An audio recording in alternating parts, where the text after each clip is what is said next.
Assalamu alaikum урматтуу Москвада мекендештер, амансыздарбы? Сиздер менен кайрадан эле Москвага тургандар. Мына өзүңүздөр көрүп тургандай, биз дагы эле баягы юристтердин кеңсесинде турабыз. Учурда биз Азамат байке менен сүйлөшкөнү келдик. Азамат байке, ассаламу алейкум. Алейкум ассалам. Москвага келишиңиз менен Рахмат.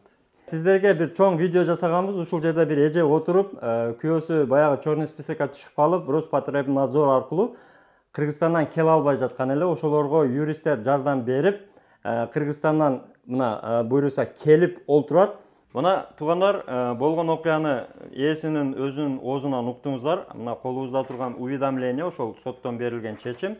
Бул жерде кыскасын айта кеткенде, мына о приостановлении действия решения о нежелательности пребывания. Демек, Россияга запрет коюлгандыгыны четке кагып, бул жерде Роспотребнадзор по городу Москве, Москванын ошол Роспотребнадзор аркылуу берилген чечимди жокко чыгарып, 16 февраль 2024 жылга чейин, ошол 3 айдын ичинде кайра Россияга кирип келгенге мүмкүнчүлүк түзүлгөн кагаз мына. Ушундай окуяларды биз колдон келишинче сиздерге мындай маалымат катары жеткизип турабыз. Ар бир адамдын башынан өтпөсө деле, бирок көпчүлүктө ушундай окуялар болот. Андыктан группалар менен, тааныштар менен бөлүшүп, видео менен до конца көрүңүздөр. Азыр Азамат байке баштан аяк болгон окуяны баштан аяк айтып берет. Ошол Москвада иштеп, кандай болуп түшүп калдыңыз, именно ошол неме себеп болду сизди чорный списокко түшкөн боюнча, ошол боюнча айта кетсеңиз. Ассаламу алейкум. Мен кандай десем, депорт болуп калыптым да. Сиз Москвада иштеп жүргөнсүз кадимкидей. Документтер нормальный болгон, туурабы? Документтерим бүт баары жакшы болгон. Анан Москвада көптөн бери иштейсизби? Негизи көптөн бери жүрөсүзбү? Келгениме бир 7 жыл болду. Жакшы эле жүрүп коесуз. Бирок бара элекмин Кыргызстанга бир жолу. Анан Сахаровдон өтүп келдим. Өтүп келгенден кийин булар кагаз берет экен мындай. Жашыл кагаз. Сахарованын картасы. Сахарованын кагазын бериш керек экен булар. Бир жумадан кийин өткөндөн кийин барып алыш керек аны. Билбейм, мага СМС келди. Сен бир поликлиникке барып көрүнүшүң керек деп. Баргым келбеди, бут тартпады. Ошондо сиз кайрадан баягы кагаз алганы барган жоксуз? Жок, такыр албадым. Иштеп жүрө бердим. Регистрация мөөнөтү бүттү. Кайра 9 айга жасаш керек регистрация. Анан мой документке бардым. Хозяин менен бардык, квартирага коебуз. Барсак, ошо кагаз керек болбосо кое албайбыз деди. Сурады. Демек, ушул жерде тактап кетейин туугандар. Сахарованын баягы жашыл картасы керекпи, керек эмеспи, негизи анын эмне үчүн керек деген биздин мекендештерге мына живой пример. Эгерде МФЦга барсаңыздар, ошол мөөнөтүнү, регистрациянын мөөнөтүн узартуу үчүн трудовой договор менен кошуп Сахарованын кагазында сурайт. Ал жерден өтүп келдиңерби деген суроо болот. Ошол көк картаны сураган экен, жашыл кагазды. Сизде колуңузда жок болуп калган? Жок. Мен алган эмесмин. Дальше эмне болду? Анан кайра чыгып кеттим, регистрация болбой калды. Регистрация отмен болду ошону менен. Кагаз жок. Кагаз жок, кайра чыгып келдик. Анан бирөөлөр айтты, сен границага барып кел деди. Барып келсең жаңы миграционка аласың. Ошол менен дальше регистрация кое аласың деди.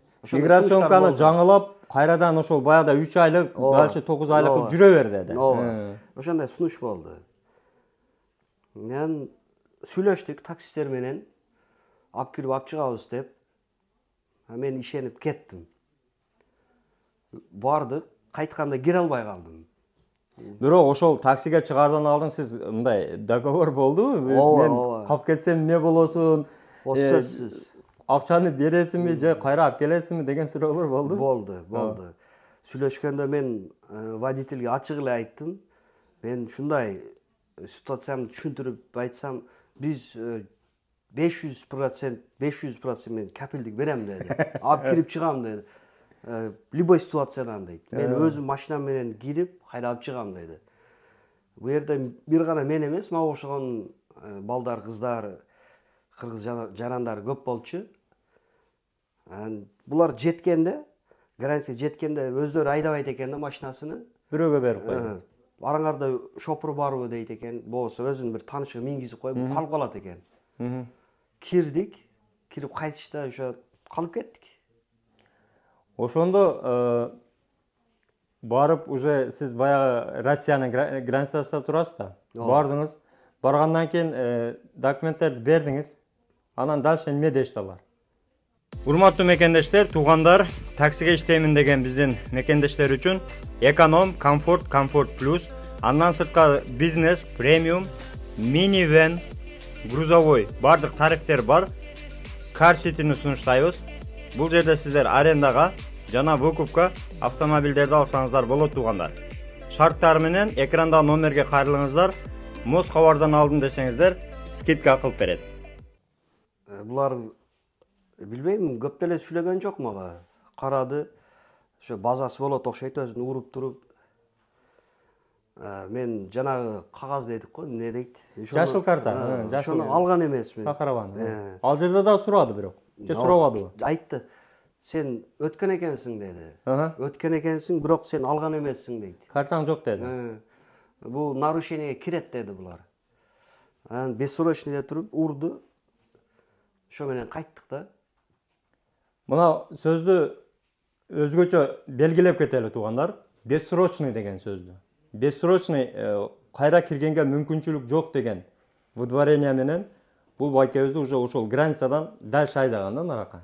Россияга кирбейсиң деп. Көк кагазды албагандыгынын себеби баягы СМС боюнча сиз баягы результаттар не то деген мындай подозрение болду да сизде. Эми барсам кармап калат же больницага жөнөтөт деген. Барбай эле койдуңуз ошол. Ооба, барбай койдум. Казакстан границасына киргенден кийин дальше эмне болду? Кыргызстанга кантип жөнөтүштү? Бу жерде Казакстандын таможниси топтойт экен. Топтоп автобусга салып берет экен. Ошентип кеттик. Топтоп бир автобус кылып алып барат да, нары Кыргызстанга жеткендеги границага берет, дальше Кыргызстанга киргизип коет. Ооба, ошондой. Ал жакта өзүбүздүн мекендеш туугандар тосулат, жакшы эле кеп калган. Ооба, ошондой. Кыргызстанда канча жүрдүңүз? Кандай аракеттер болду? Мына биздикилер көп жолдорду сурайт да, Чорнойго түшкөндөн кийин кандай жолдору бар депчи. Ошол жолдордо мындай айта кетсеңиз, сизге да баягы тааныштар немелерди сунуштады, мындай кыл, андай кыл дегендер.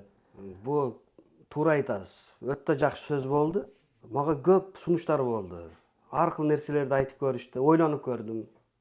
Анын ортосунда бирөөсүн жасап көрдүм. Айтты, сен паспортуңду алмаш деди. Даныйларды алмаштырасыз. Паспортуңду жаңыла деди. Ат фамилияны өзгөрт деген баягы сунуштар болду. Ошо менен коркпой эле кирип кетесиң деди. Паспорт столго бардым. Мизамдын жолу менен алмаштырдым паспортту. Алмаштырдым. Жолго чыктым. Ошондо сиз атыңыз менен фамилияңызды өзгөрттүңүз. Ооба. Ат менен. Өзү туулгандагы атыңыз ким болуп калат? Мен өзүмдүн атым Азим. Азим ака. Азыр Азамат ака. Азаматка меттик. Жолго чыктыңыз. Жолго чыктык. Ошондо машина менен. Самолетко отурган жоксуз машинеге. Булар ошондо мага айткан, самолетко чыкпагын, самолетке чыксаң болбой калат. Самолетте билинип калат. Билинип калат, о жерде серьезный карайт дейт. Машинада келсең алар өткөрүп берет деди. Мүмкүн эмес, өткөрүп берет, карабайт деди. Мындай жакшы карабайт деди. Мүмкүн эмес, гарантия өткөзүп берет. Өткөзүп берет деди. Мен кыскасы өтө албай калдым тилекке каршы. Ошол окуяны айтып берсеңиз, мисалы именно кандай болду? Казакстанга келдиңиз, Казакстан өткөрүп берет. Ооба. Анан Казакстандан өтүп Россиянын чек арасына кирдиңиз. Кирдим, ооба. Кандай мамиле болду? Кандай мындай иштер болду ошол жерде? Казакстандан өткөндөн кийин жана окошкага келип паспорт беребиз го. Паспортту бергенден кийин мага паспортун бербей койду. Анан чакырды, бир сотрудник чакырды, муну алып кирип кой деди. Анан причина деп мен сурадым. Сурасам, сен бөлөк паспорт менен келипсиң деди. Уже Россияда болгон экен. Сен мурда болгон экенсиң, мурунку даның мына деп чыкты деп көрсөтүп берип атат булар. Мурда аты жөнүңүз менен чыкты. Бүт бар даның чыгып берди. Себеби баягы отпечатка дегендер бар, бүт чыгат экен да. Сахаровдан өткөндө беребиз да отпечатка, кандай десем, Мына полицейскийлер тосы может отпечатка алат. Калат экен да, биздин данныйыбыз калат экен буларда. Демек мына туугандар, ушул жерде да көбү баягы биздин билармандар эми илгери 24-кө чейинки закондор ошол случайлар өтө берген, илгери баягы фамилиясын алмаштырып, атын алмаштырып, Азамат ака айтмакчы, через Казакстан келсе мындай эле өткөрө берген да көбүнчө. Азыр учурда ошол ар бир өткөн Сахаровада отпечатка берген адамдын данные бар. Сиз аярда фамилия атыңызды, башкаңызды полный өзгөртүп, документтерди өзгөртүп келсеңиз деле, ушундай даже чек арада деле сразу данныйлар чыгат.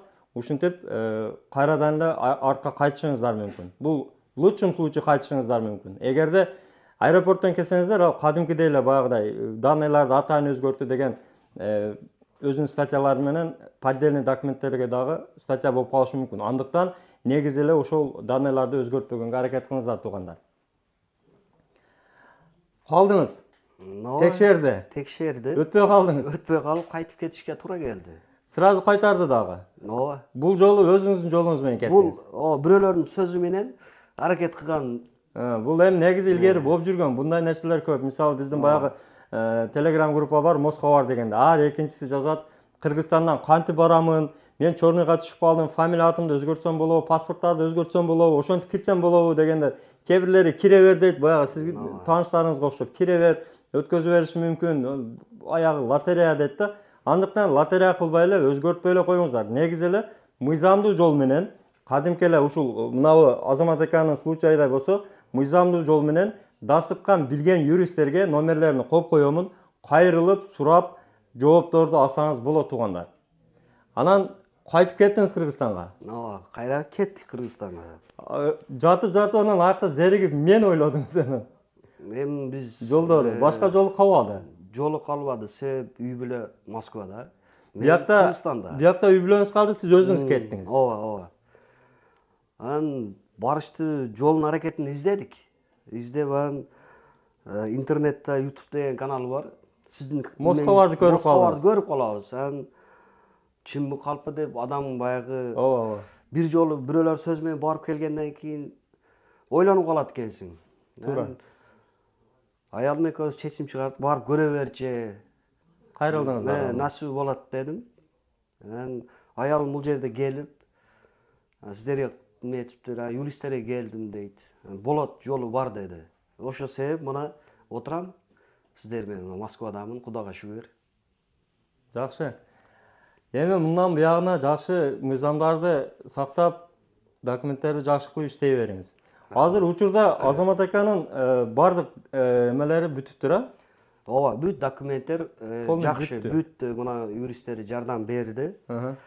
Регистрация койдум, бүт бар жогум жакшы мына. Регистрация кадимкидей өттү, баягы эмелерден, данныйлардан өттү. Ооба, бүт баары өттү. Баягы уже алмаштырып, чорнойдон чыкканыңыздан кийин өткөндө бул жерде сиздин аялыңыз айткан, где-то декабрдын 22-леринде, 25-леринде билет алды деп.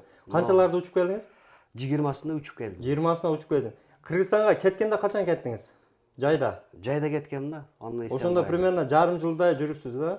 4 ай толук жүрдүм, ооба. Демек сиз мынау аялыңыз кайрылгандан кийин канча мөөнөттө ушул эмеге жетиштиңиз да? Мисалы декабрда келсеңиз, ошого чейин 1 ай өттү, канча болду? Ооба, 1 айдан көбүрөөк убакыт кетти.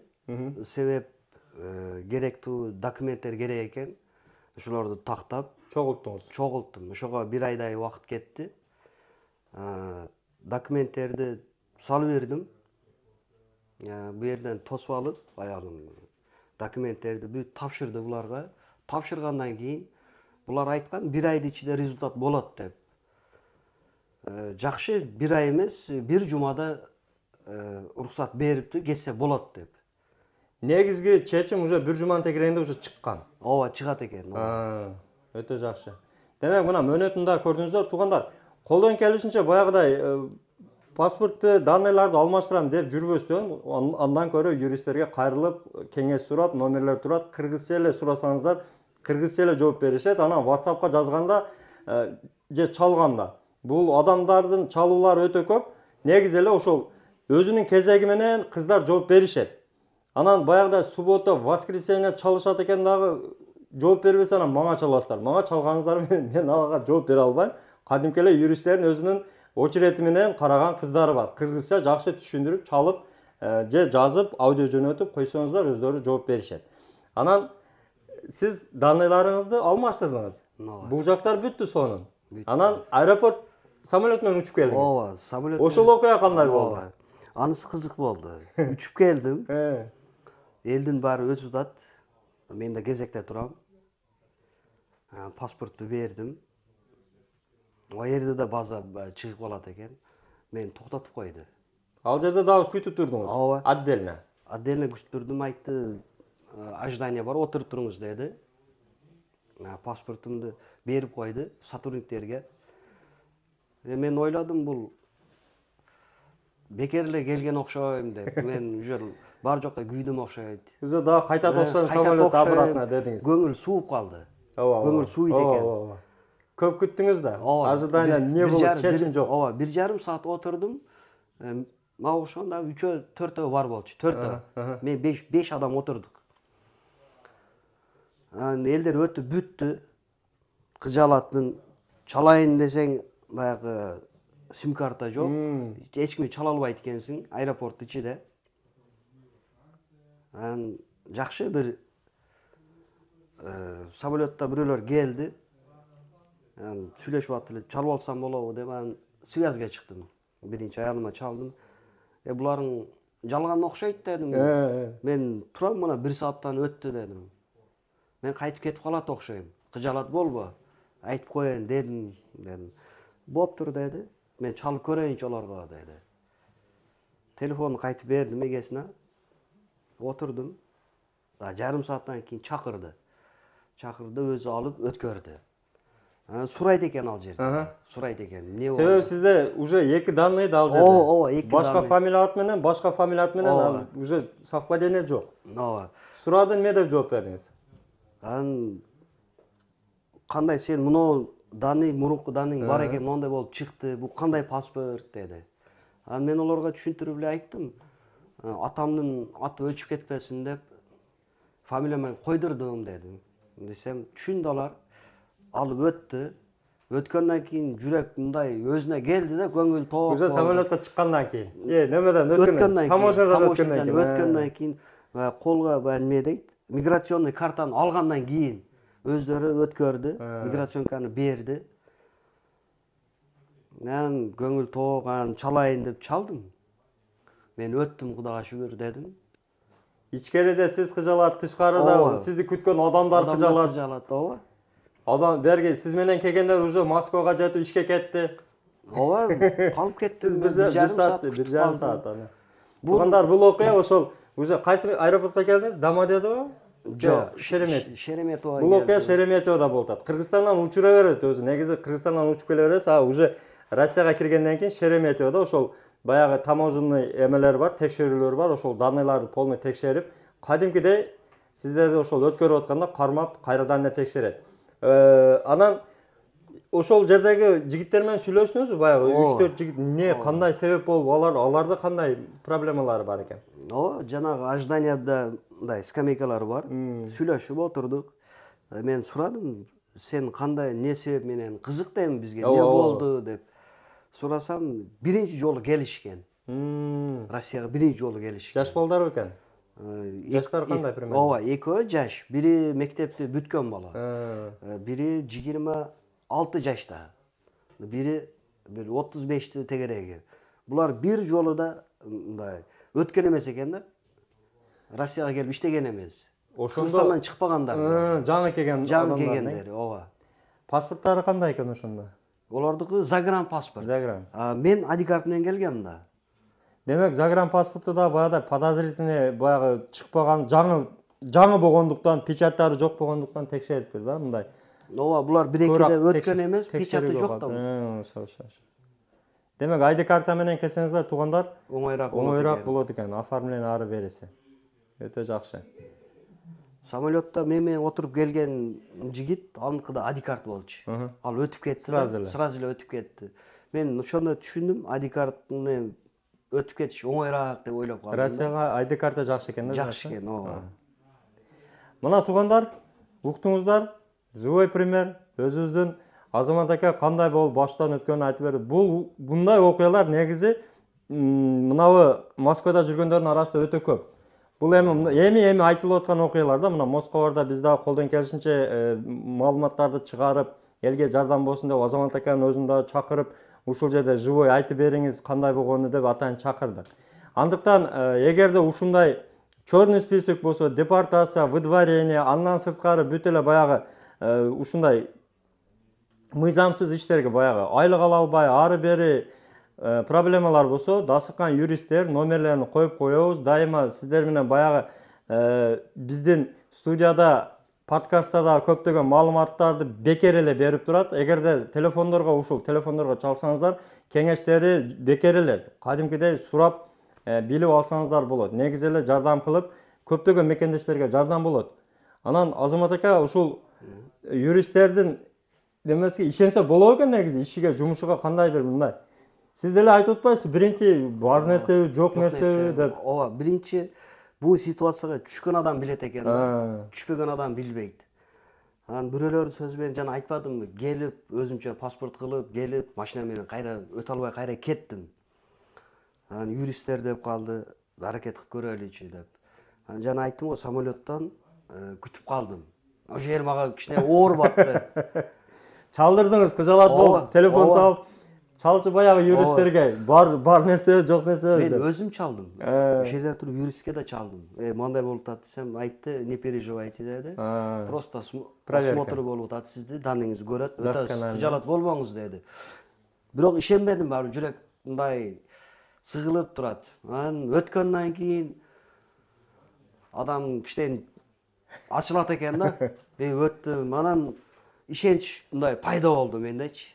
Анан документ жагы кандай болор экенин, болобу, болбой калабы деп дагы ойлонот экенсиң. Албетте да. Анан акырындап документтерди тактадым, койдук, регистрацияга өзүңүз койдурдуңуз. Өзүм койдурдум. Хозяин менен баары как положено. Базага түштү. Кудайга шүгүр, мына баары жакшы. Документтерим жакшы. Мен разы болдум, мына Москвада юристтер бар экен, мына силердин каналыңар бар экен. Силердин каналыңар болбогондо мен могу Москвада отурбайт элем сиз менен. Балким биз деле ошол себепчи болуп дегендей эми колдон келген жардамды беребиз. Москва негизи эл кызматында билесиздер. Биз баягыда анча-мынча комментарийге көңүл бурбайбыз, эл үчүн кызмат кыла беребиз. Чоң рахмат маегиңизге. Азыр эмне жумушка кирдиңизби? Жумуштарды баштадыңызбы? Ооба, жумуш башталды. Мурдагы эле жумуш. Мурдагы жумуш, ооба. Кирдиңиз. Демек, мына эгерде ушундай окуялар, ушундай ситуациялар болсо, сөзсүз. Биринчи окуянын башталышы баягы Азамат ака айткандай, биринчи эле, эң эле биринчи ошол Сахаровага бара турган болсоңуздар, андан качып ары бери болсун, ошол барып, тактап, кадимки эле ошол жашыл картаны алып, анан кийин эгерде кандайдыр бир результаттар не то болсо, ошого карап, анан кийин движение кылыш керек да. Эми алы тоготпостуктун аркасынан ушунча убакыт өттү, ушундай иштер болду да эми. Дагы мен айта кетерим бар, кыргыз элиме, ушундай ситуация болсо, эч ойлонуштун кереги жок.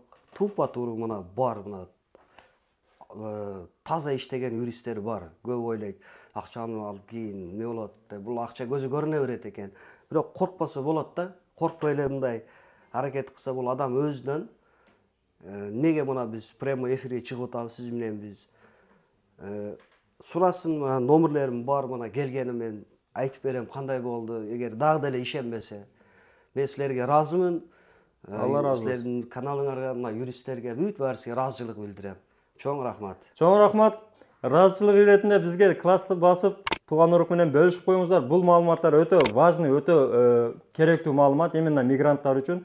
Андыктан бөтөн жерде туугандар, өзүңүздөргө сак, документке так болуңуздар. Жакшы иштеп, Кудайым буйруса, мекенге эсен-аман кайталы. Баардыгыңыздарга амандык. Азамат ака, чоң рахмат сизге дагы. Убактыңызды бөлүп бизге келип, ушинтип маек куруп бергениңизге чоң рахмат. Рахмат. Привет, друзья! Очередной наш клиент заехал на территорию России. От себя добавлю, что по приезду на территорию России в течение 30 дней вы должны пройти медицинское освидетельствование в Сахарово. Если при прохождении анализов вас отправляют на Ленинский проспект, обязательно туда езжайте. И все проходите, что там вам говорят. Также отмечу, что вам необходимо, я рекомендую обратиться к нам, и чтобы мы смогли проверить, есть ли у вас запрет по линии Роспотребнадзора, потому что такой запрет вам могут поставить в автоматическом режиме. Если же у вас или у ваших родственников есть запрет по линии Роспотребнадзора, обращайтесь к нам, и в течение 1,5-2 месяцев вы уже сможете въехать на территорию России законно. Салам, достор. Сиздер эгерде Сахарова барганда медосвидетельствование, дактилоскопия, фотографирование өткөнгө эгерде сиздерге результатыңыздарда кандайдыр бир подозрение болсо, бир кандайдыр бир ооруга, анда Ленинский проспектке жиберет биринчи очередь сиздерди. Обязательно Ленинский проспектке барыңыздар, кайдыгер карабаңыздар ага. Биздин көп мекендештерибиз кайдыгер карап Роспотребнадзорго запретке кирип калышат. Сиздерден эгерде бир кандайдыр подозрение на какую-то болезнь деп айтса, анда обязательно бизге кайрылыңыздар, сиздерге жардам беребиз. WhatsAppка кыргызча жазсаңыздар болот. Баарына кыргызча жооп беребиз. Бул жакта котормочу кыздар бар. Роспотребнадзордон запретти 2 айдын ичинде чечсе болот. Кимде запрет бар болсо, сөзсүз кайрылыңыздар. Урматтуу Москва шаарындагы мекендештер, эгерде сиз чек арага кирди чыктыга муктаж болсоңуз, же документиңиздин мөөнөтү бүтүп жатса, анда биздин кызматтан пайдалансаңыздар болот. Ар күнү өтө ыңгайлуу, заман талабына жооп берген заманбап автоунаалар Москвадан Казакстандын чек арасына каттоодо. Ортомчусуз кара тизмеден текшерип, бир гана ыңгайлуу автоунаа менен сиздин документ маселесине жардам беришет. Байланыш номерлерибиз 8 926 213 00 +7 965 402 93 Мухиддин.